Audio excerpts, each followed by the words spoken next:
Magandang araw po mga kapuntos, at sa araw na ito po meron po akong tampok na video para sa inyo at sana ay magustuhan ninyo.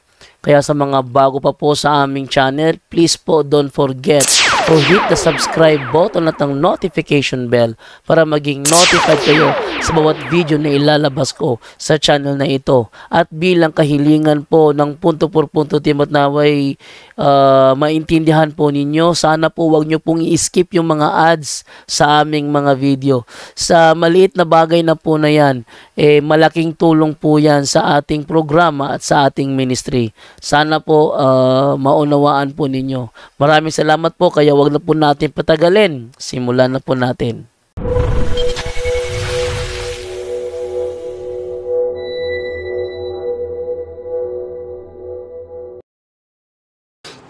Hello mga kapatid, magandang araw po. Nag-uusap tayo dito ng magandang aklat ni Father Chad Ripperger, no? Ripperger. Ang ganda nito, no? Angelology. So, isi-share ko ito sa inyo ngayon, ha? So, yung nabasa ko, ang ganda, The Nature of the Angel. So, mag-discuss tayo dahil sa mga 1940s pala, 1940s to 1980s, na-decline yung interest ng simbahan. Lalong-lalo na sa panahon natin ngayon. Wala nang, Sister Jeril, happy birthday! Nanonood natin si Sister Jeril. Happy birthday, sister. Very few exorcists were left actually doing to work. So mga 50 decades, mga 1940s to 1990s, no? Sabi dito, as a result, there was an intellectual gap. So may intellectual gap that occurred for 30 to 50 years, almost 50 years, 5 decades within the Catholic Church. The work of exorcism and deliverance. So, may intellectual gap.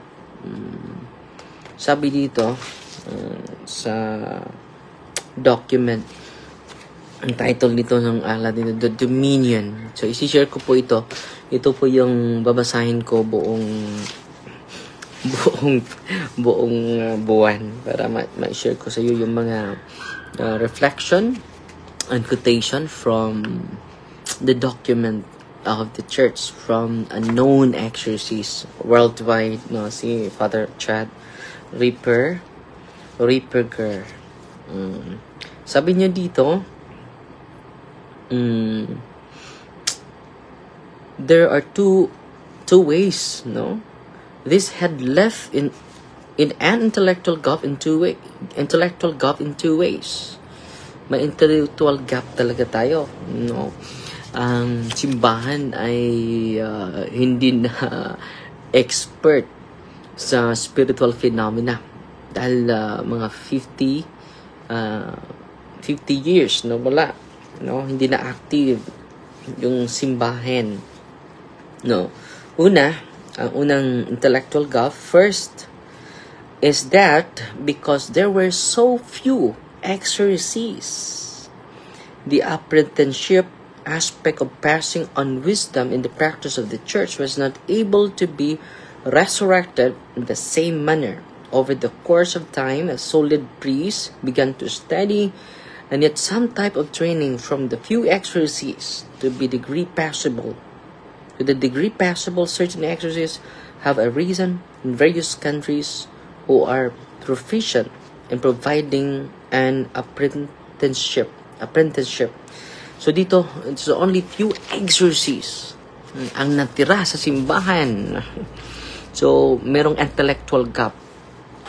Una, kung meron mang gusto na mag-apprentice, only few exorcists, throughout the whole world. Pangalawa, no, the second intellectual gap had to do with the academic side to the study of diabolic influence. Una, sa academic side, wala nang tinuturo sa mga seminaryo. Virtually, nothing has been taught from the 1940s even to this day in seminaries. Wala nang nagturo sa seminary. University regarding angelology and demonology. Wala nang nagturo patungkol sa reality of angel and reality of demons. So, yung mga tao, merong intellectual gap na parang hindi nila alam, no? Ano, totoo ba yung may anghel? Totoo ba may demonyo?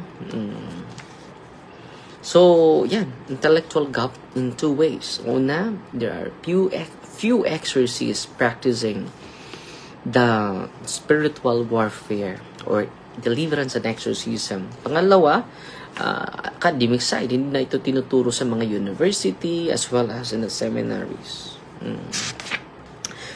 Okay.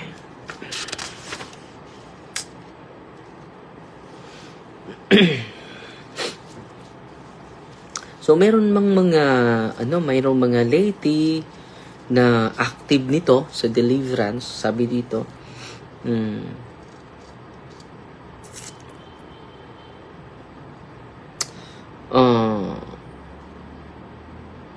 He would know the basics that are necessary to be an exorcist. So, kailangan lang pala na may basic knowledge tayo, no? Pero mga active without the right tools, without the right understanding of what they can and cannot do, or without the right understanding of the theological and philosophical principles of the ungeared, the proper understanding of spiritual realities and spiritual theology. So, kailangan natin na meron tayong proper philosophical and theological understanding sa spiritual realities. At kapag wala tayong proper understanding sa mga i-discuss natin the nature of the angel, di ba? Ngayon. So, lalong-lalo na wala pa tayong proper understanding, wala pa tayong theological understanding, without the right understanding of theological and philosophical principles. At meron pang mga movie na exaggerated. So, dumubli na yung mga false information na natanggap natin. So, kailangan natin mag-review. The more we read the book of the church, the more many things we discover that a lot of things, hindi pa natin alam. Okay? Sabi dito, further, nakadagdag sa mga false information dito, mga movie industry has been producing movies which sensationalize the work of exorcists, spiritual warfare. Ano ba ito? Sensationalize, which contains exaggeration about the work of an exorcist. Exaggerated na yung iba. These movies, books, and reports are often laden with false and errant theology. False and errant theology, hindi na mabatay sa ating katuruan sa official teaching ng magisterium. Okay?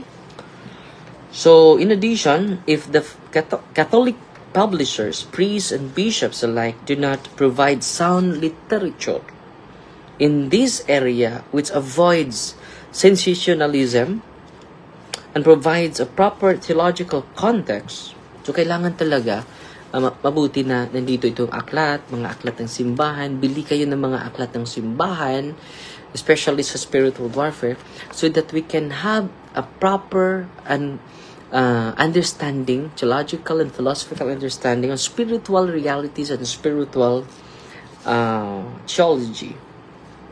So, mabuti na meron tayong na sapat na kaalaman patungkol dito. Kapag wala tayong sapat na kaalaman patungkol dito, it will lead us to false knowledge, mga kapatid. So, inihikayat nga, the Catholic publishers, priests, and bishops alike should provide a sound literature to combat this false information around the globe. No? So, nangyari, meron tayong false theological context or concept about the spiritual realities, the spiritual being. No? Meron din tayong self-diagnose sa mga laity So ito po ay, dahil walang nagtuturo sa kanila, wala silang sound literature na patungkol sa spiritual phenomena, it will lead them to self-diagnosis. No? Sabi dito, those seeking help will turn to the wrong people for help. So, instead, magkanak sila ng tulong, they will turn to wrong people for help. One aspect of this text for the laity is that anything that would lend itself to self-diagnosis. So, pupunta tayo sa mga laigo na walang alam, walang training, delikado po yun. Has been removed. Self-diagnosis on the side of the laity has been removed from the version which is for the clergy only. So, unang-una, mas ini-entrust pa ng simbahan sa mga pari, no? Dahil yung mga laigo walang theology, hindi pa sila nakaranas ng theology, hindi sila naka-undergo ng theology. Pero merong mga laigo ngayon, no? Well-versed na sa theology, nag-aaral na, di ba? Pero self-diagnosis on the side of the person seeking help is virtually never accurate, as every exorcist will attest. So, kailangan talaga may exorcist, may pari na may alam patungkol sa spiritual phenomena. So, avoid self-diagnosis. No? Marami ito. Example ako, may vision ako, Father. Nakausap ko si Mama Mary. Bawal po yun. No? Mag-self-diagnosis ka, bawal po yun. No? So, self-diagnosis on the side of the laity has been removed for the version which is for clergy only. So, it should be under the guidance of the priest. So, it demands a lot, no, for us priests na let us continue to study, let us continue to read books, how to help the faithful if we never upgrade. Ang ganda dito sa Diocese of Tagbilaran, meron kaming updating, no? Every semester ba yan, no? Meron kaming updating, mag-invite si Bishop Abet ng dahil yung simbahan ay grabe yung simbahan, yung wisdom ng simbahan, may canon lawyer, may moral theologian, may dogmatic theologian, may Bible scholar, may mga church fathers na mga experts, may mga exegetes. Grabe ang simbahan, may mga liturgies, no? May mga ang dami. May social teaching at simbahan, ang dami. Grabe yung simbahan, no? When we study the teachings of the church, we will be amazed, we will be enamored by the beauty of the mystery of our faith. Amen? So, since demons tend to hide and feed the person false information, any self-diagnosis will virtually never be correct or precise. So, makinig kayo sa mga laigo na mahilig sa mga vision, mga fake apparition. Huwag kayong mag-self-diagnosis. Let us consult the experts in relation to spiritual phenomena. Ang mga exorcists, no, ay may mga background sa theology, may background sa mga conferences, mga training. So, this coming August 19 to 23, meron tayong conference throughout the Philippines sa lahat ng mga PACHA members, mga Philippine Association of Exorcists, no? PACHA, Catholic Exorcists, PACHA, ay mag-conference sa buong Pilipinas. Ang ganda. Meron naman tayong madagdagan naman yung kaalaman natin, no? Mas mabuti yung makinig, no? At magbasa. So ngayon, punta tayo sa nature, angelic nature. So ito po yung una nating i-discuss. What's the nature of the angel? Ano ba yung kanyang pagkamao? The nature of the angel. The nature. Sabi dito, angelic nature itself, since the very nature of spiritual battle is to engage fallen angels. So, the very nature of spiritual battle ay ang pinaka-essence sa ating battle, spiritual battle, is the fallen angels, to engage the fallen angels. Dahil yan sa mga demonyo. It is necessary to discuss the nature of angels. Dahil yung mga, their attributes, etc. Since the fallen angels are still angels. At yung mga demonyo, mga kapatid, mga angels rin yon. Ang nature pala ng mga angel, ito, no? Angels are pure spirits and therefore do not have a body, but like a God, are purely spiritual. The angels appear throughout the Bible as spiritual beings. Ano yung mga anghel? Unit ng anghel? Spiritual beings. No, pure spirits. Wala silang material component. They have no matter. It is not right to say they are spiritual matter because they don't have matter. They are pure spirit like God. Tayo na ito yung basahin, ha? And then, in Fourth Lateran Council, the Fide Catholica, First Vatican Council, the Filius, ang sabi dito, in the document of the council quoted Ephesians chapter 6 verse 12. Insofar as we do not wage war with flesh and blood. Hindi tayo nakipagdigmaan sa mga tao, flesh and blood. It's referring to human being. Hindi kaaway natin yung mga tao. Ang kaaway natin ay ang demonyo. So, balik tayo. We also read St. Paul in his letter to Hebrews. Chapter 1. Take note. Chapter 1 verse 14. Ito po. Ito na. Yung nature ng mga anghel. Are they not all ministering spirits sent to minister to them who shall receive the inheritance of salvation? So ano? They are ministering spirits. They are pure spirits. Anong misyon ng mga anghel? Malinaw na malinaw.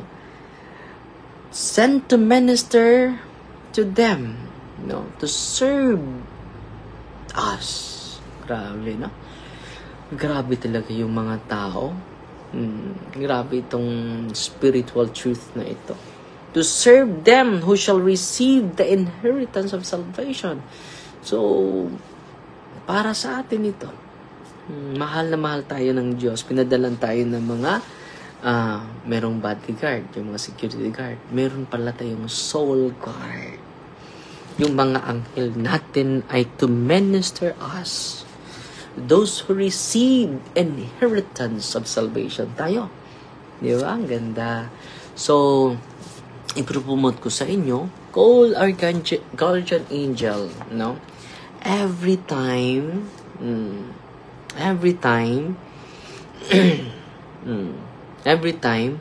na mag-travel tayo, no? Ito yung ituturo ninyo lagi sa mga anak ninyo.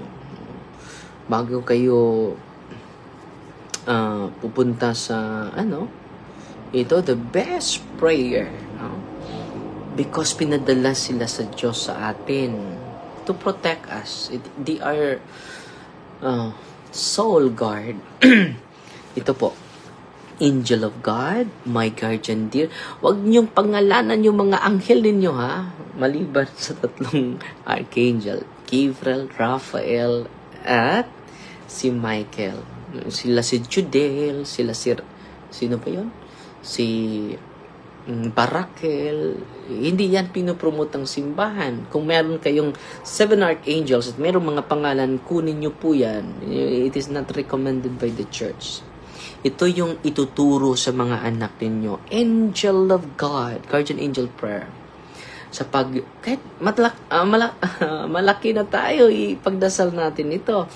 because all of us have guardian angels. Okay? Angel of God, my guardian dear, to whom God's love commits me here. Ever this day be at my side to light and guard, and rule and guide. Amen. So, ang ganda, no? So, patuloy tayo mga kapatid. This question is a historical one which keeps re-emerging, apparently coinciding with the influence of the theology of Franciscan schools of the Middle Ages throughout the time.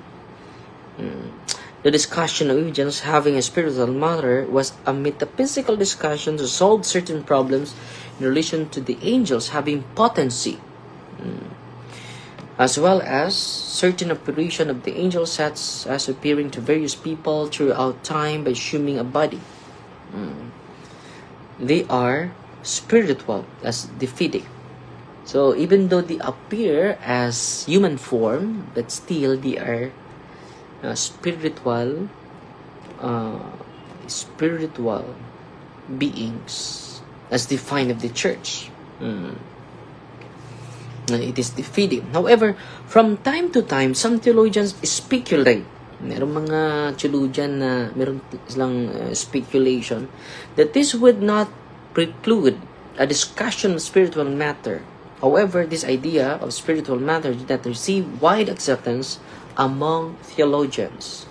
And the common opinion is that when the church defined that they are spiritual, that they are pure such, that angels are spirits is mentioned in 2 Kings chapter 22, verse 21, Daniel chapter 3, verse 86, Wisdom chapter 7 verse 23, 2 Maccabees chapter 3, maraming mga biblical texts. 24, Matthew chapter 8, 16, Luke chapter 6 verse 18, and chapter 10 verse 20, Hebrew chapter 1 verse 14, Apocalypse chapter 1 verse 4. They're spiritual beings. They don't have matter. So even though they appear as physical, but they are purely spiritual. It is the fide. Official teachings of the church cannot be changed. Kaya nga, hindi na-accept yung speculation ng mga ibang theologian. It is not accepted. Widely accepted by the theologian because it is not the official teachings of the church. Intermediate between God and man. So yung mga anghel pala ay intermediate, nasa middle siya. Between God and man, as we read, you have made him a little less than the angels. Nababasa natin yan sa Psalm chapter 8 verse 6. So yung tao ay ginawa mo little less than the angels. So superior pala yung anghel sa ating mga tao. Created by God out of nothing. So ano pa yung mga anghel? Created by God out of nothing. Galing sa wala. Grabe yung Diyos. Angels are not co-eternal with God. So take note ha, angels are not co-eternal with God. Meaning to say, hindi siya co-eternal. Angels are created beings. He is not co-creator. Okay? Take note ha. Though he is greater than the angel, than the human being, but he is not co-eternal with God. The existence of angels can actually be known through the natural light of reason. So, ang mga anghel pala ay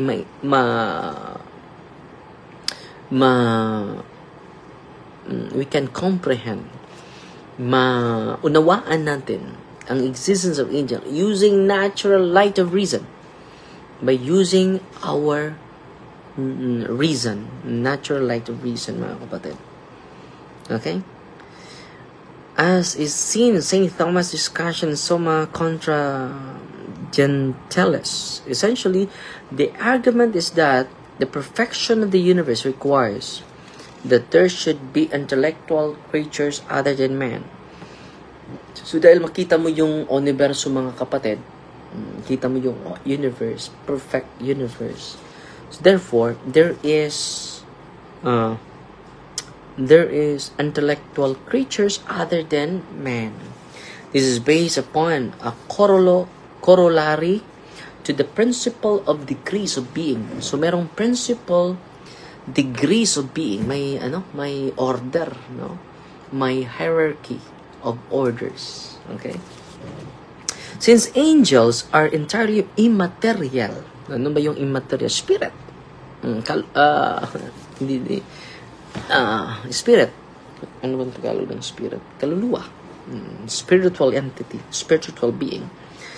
They are not matter and form composites due to the fact that they are intellectual, and intellectual substance are immaterial. So they are intellectual substance and are metaphysical between God and man. Man is the highest of the material created order, being composite of body and soul. And God is pure spirit and pure act. And just lang ang pure act. Perfect. If there is nothing between God and man, then there is a gap in hierarchy of being, which is contrary to the principle of degrees of being. So may hierarchy of orders yung creation sa Panginoon, no? So kung walang there is a huge gap of hierarchy of being, which is contrary. Kailangan may intermediary na being, and it is the angel. Therefore, there must be some form of being which occupies metaphysical gap between God and man. So, sino ba yung form of being which occupies the metaphysical gap? Merong metaphysical gap between man and God, and that is the angels. Di ba? Grabe yung simbahan. Grabing mga materials ng simbahan to understand the spiritual theology and spiritual realities of angels. Okay? In the materially created order, where there is more than one being which shares the same essence, every angel is essentially different from any other angel. Unique pala yung mga anghel. Katulad din natin, they are created by God in different ways. So, yung mga natin, yung thumb mark natin, kahit we reach 7 billion, no, all throughout the world, 7 billion na tayo. Pero, walang ni isa magkatulad ng fingerprint. Di ba? Kahit yung natin, retina natin, hindi pala makatulad because we are created uniquely. So, kung ganoon, no, hindi tayo mawala ng pag-asa dahil wag mong i-compare yung sarili mo sa iba because you are created as unique being. No? Like the angel. They're essentially different from any other angel. All beings that are subject to corruption are material. And since angels are pure spirits and not a body, material, form, composite, it follows that an angel. So therefore, angel is cannot be corrupted. Is in subsisting form, and it is impossible for its substance to be corrupted. It is impossible that the intellectual substance, the angel, they have their intelligence, they have their will. Therefore, they are person. They are spiritual person. We are human person. They are spiritual person. Okay? The angel's immateriality is why it is incorruptible by its very nature. Therefore, all angels are immortal.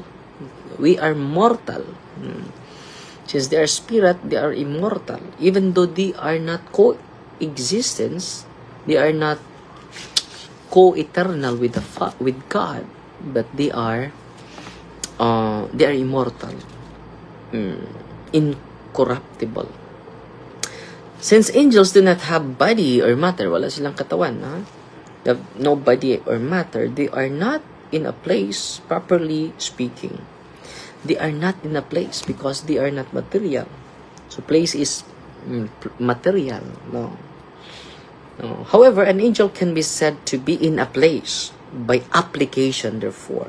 So they can be in a place by application. No. Of the power of the angel to some place in some way. Angels are said to be in place because through their wills, they engage in an activity with acts upon a physical thing. Because of their power. They have this infused power, infused knowledge by God.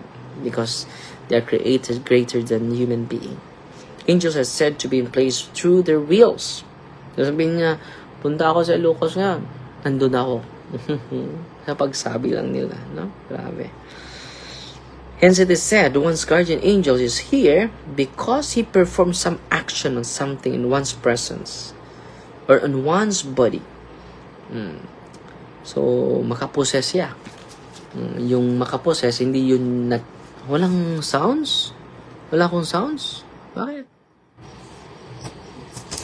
Nawala yung sounds mo, Father.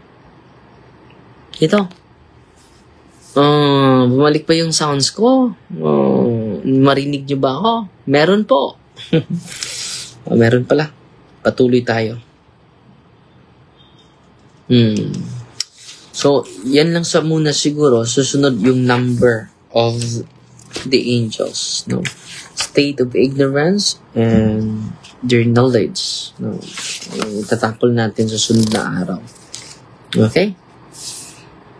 Pero the knowledge of future, discuss natin. Okay? So, ngayon is the nature of the angels muna. Okay? Loud and clear, Father. No? Salamat pala sa mga magpadala ng mga stars. Meron naman, Father. Hindi naman nawala. Jolie Bin Jos. Si Lauren Eileen, no? Nanood sa atin. Meron naman, Father. Si Lorly Pardo. Mag-lunch ta, Father. No? Mag-lunch ako ngayon dahil marit lang tinakain ko. Tingnan nyo. Suot ko na yung ko. Mababalik ko yung mga mga clerical ko dahil tumaba na ako. Exercise tayo lagi para Wow, new look here. New look here, Father, ha? Salamat po. Okay po, marinig ka namin, Father. No? So, mag-greetings muna tayo. Marlita, sana natuto kayo ngayon sa nature, angelic nature. No? So, babasahin ko ito lahat. No? At yung mababasa ko, ay i-share ko naman sa inyo. So, kapag magbasa ako at i-share ko, no, it retains to my intellect. At sunod natin na i-discuss itong number of angels. Okay? Excited ba kayo? Ilan yung mga anghel? And state of innocence nila. So, una, diniscuss natin yung nature of the angel. They are purely spiritual. Mali po yung spiritual matter. Yung mga dahil magpakita sila through human being, they have physical. Dahil makapangyarihan sila. May kapangyarihan sila. May supernatural power sila galing sa Panginoon. So they can appear as human being.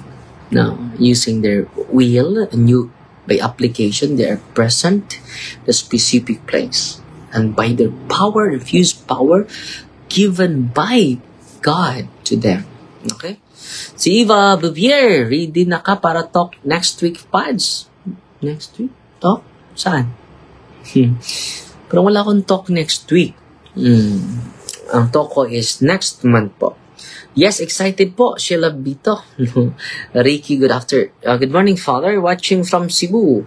Salamat muna ako sa mga nagpadala ng mga regular at bago na mga star senders natin. Si M.L. Cornopio Almario.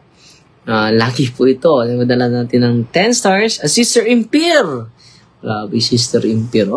Rabasano. I-regards mo ako, Sister Impir, kay Bishop Bishop Rex, no? Nandun na si Cesar in person na bag. Si Den Galiena, oy, bago ito. Padala sa atin ng 100 stars. Si Angel, good. Akala ko Angel of God. Ang laki ng pinadala niya. 500 stars, salamat po. Si Ruz Torrijos, nagpadala sa atin ng 10 stars. Si Mercy Alferez, bago ito, si Ruz Torrijos, salamat po. Si Mercy Alferez, lagi ito. Nagpadala sa atin ng 100 stars. Nagdagdag naman ng 100 stars. Si Sheila Bito, Father D. Thanks much. Salamat din. 300 stars. Pinadala ni Sister Sheila Bito. Lagi ito. Walang absent ito. Katulad ni Mercy Alferez. Parang lagi akong inaabangan dito. At si Sister Ami Dacuba na Elga. Lagi ito. Nagpadala 200 stars. Good noon, Father Darwin. Si Philip Flores, bago ito. Padala sa atin ng 10 stars. Si Luzanta Daronday Buwal. Father, please contact me. This number. Na ako gamay nga saan tabang sa project. Salamat po. Nagpadala sa atin ng 10 stars. Si Sister Daronday. Maria Cornopio. Lagi ito. Walang absent. 100 stars. Si Kamikuna Junalin. Thank you, Father. Please pray for my family. Yes. Uy, nagpadala sa atin ng 500 stars. Wow. Si Luzanta Daronday, nagpadala ng 50 stars. Additional. Si Maria Sarmiento, lagi ito. 200 stars. No? Walang absent po. Si Yugs Migreño, wala din itong absent. Nagpadala sa atin ng 10 stars. No? At si Maria Sarmiento, additional 20 stars. Si Jesus Shantan, bago ito. Padala sa atin ng 20 stars. Si Bing Bing. Bing Bing Bing. Padala sa atin. Bago din ito. 50 stars. Si Noel, 10 stars. Parang nagpadala na ito sa atin. Si Victor Tangkay Chavez, 110 stars. Lagi ito nagpadala. Parang lagi or bago? Parang lagi na ito is Chavez. Si Willie Tumo, nagpadala sa atin ng, bago ito, 50 stars, no? At merong nagdagdag, no? O si Maribeth Apariche, wow! Nagpadala sa atin ng 500 stars. Salamat po. Si Din Mirantes Clemente, nagpadala sa atin ng 100 stars. Uy, salamat po. Si DC Australia Abayari, nagpadala sa atin ng 10 stars. Bago po ito. Parang bago. Si Den Giliena, 100 stars. Salamat po. At yung stars na pinadala ninyo ay umabot na ng 3,222 po. Si DC Doplin Abaw, good morning, Father Darwin. Good morning, watching from Kulasihan. Si Bro James Isquerdo, 19th Circle of Hell. Ano sa meaning ng 19th Circle of Hell? Hindi ko pa alam, kapatid, dahil may hierarchy of punishment dun sa impyerno, mga kapatid. Anong title lang binasa mo? Dominion po. Dominion. Ito po. Dominion kay Father Chad Ripperger.